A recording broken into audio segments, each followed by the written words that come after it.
Nendrum Monastery, located on the picturesque Mahee Island, Northern Ireland.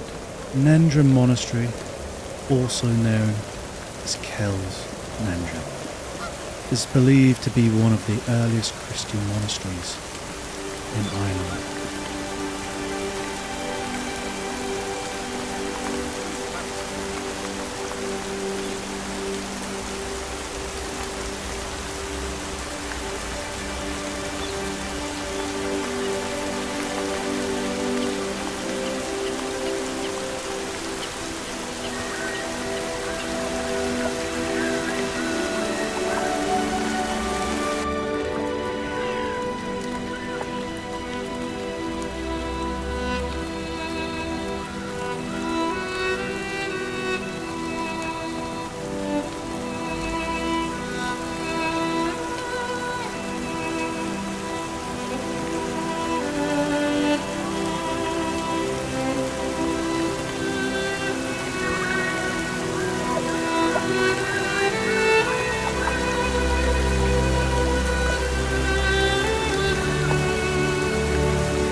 Nendrum Monastery stands as a testament to the Northern Ireland's rich history.